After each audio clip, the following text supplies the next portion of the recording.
continue with the conversation.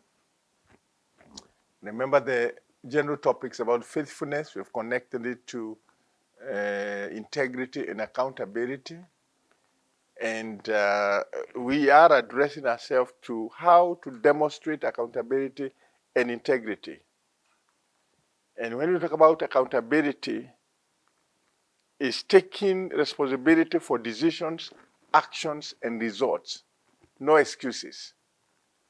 That you take responsibility for decisions you make, for actions, and the outcome of your results. And when you talk about integrity, you're talking about values of honesty and the fact that you are a promise keeper. Now, how do you demonstrate this? And we say, within a workforce or corporate, you need to support your organization.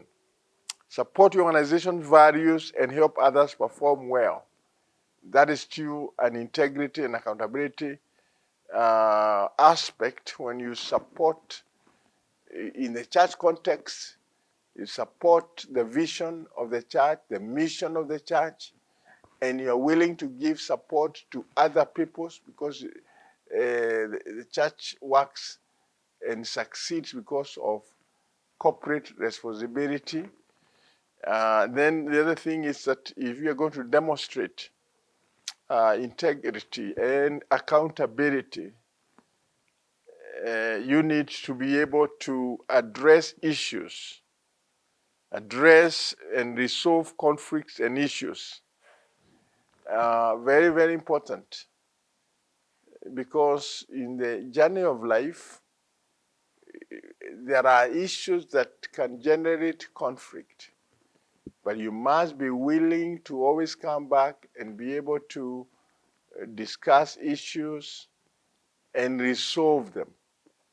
And it's very important that you're also committed not to be somebody who is unable to get things behind them.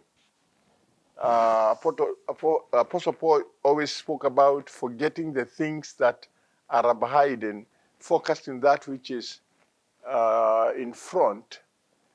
And he was talking about the fact that we have to remain focused in everything we purpose to do. So address issues. Whenever you have to address issues, let it be issues that you are addressing, not personalities. You are talking about issues that must be addressed for the betterment of your organization, for the betterment, whether it's of a church organization, a corporate, or a public office. And of course, one of the things that tests and help us to know on the scale of what we are doing in terms of our progress in the growth of integrity is always getting a feedback. Ask for and use feedback to improve your work. Accountability and integrity can help create a culture of trust and success. They can also help people feel more supported and collaborative. And we need to know what it is to create a culture of integrity and accountability. And this is a conversation that we're going to keep carrying on, because I think it's very, very important that we can keep a conversation going when we see what is happening in the public sector. You can know there's a serious deficiency or scarcity of people who can be defined as people of integrity. People who are given to integrity, their yes remains a yes, and their no a no. For the Bible says anything that is not either for yes or no, it can border on some mischief. So it's also important for us as believers, especially because we are discussing this in the context of the church.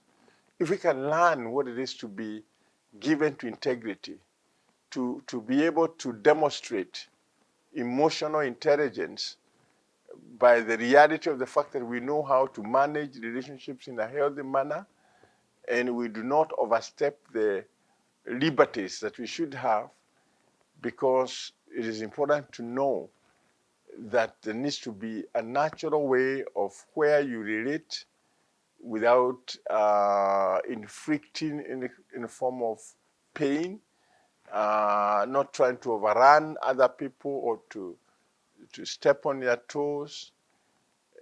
And it's so important. I'd like to invite you again to look for the books I've written because of my conviction on these areas.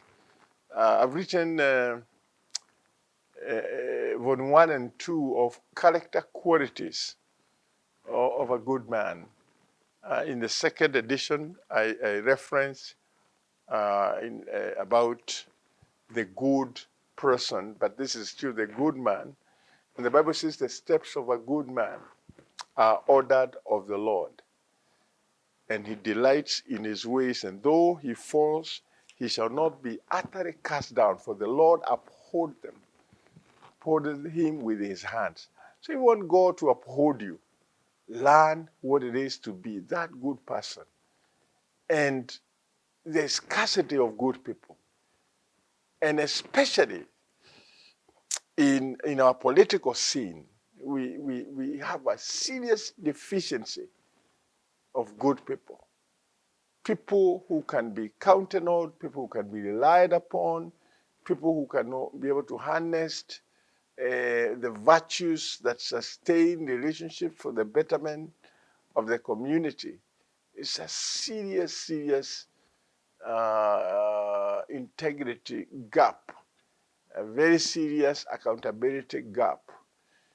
We learn in most countries, and ours not exempt, how corruption continues to deny so many millions of people what they would otherwise enjoy, except for the few that violate the principles of integrity and accountability, who practice corruption.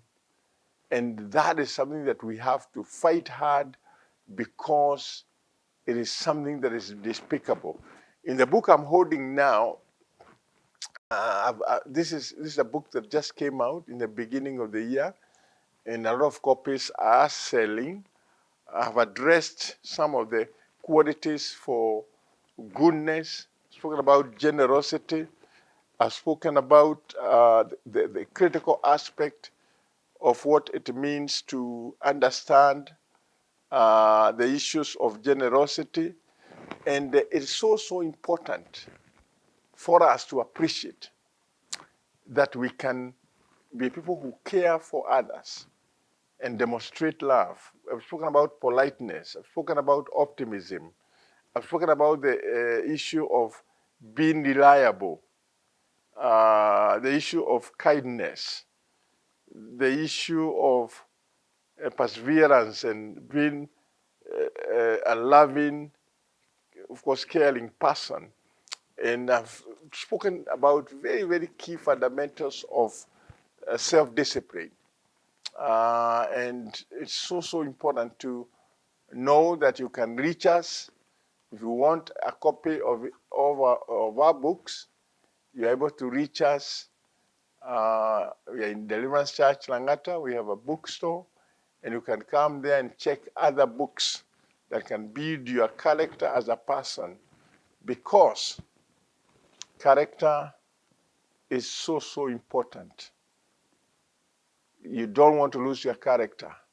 And I remind you of words I've used before by a reputable evangelist, church leader who is now deceased, who said, if you lost your money, you have lost nothing.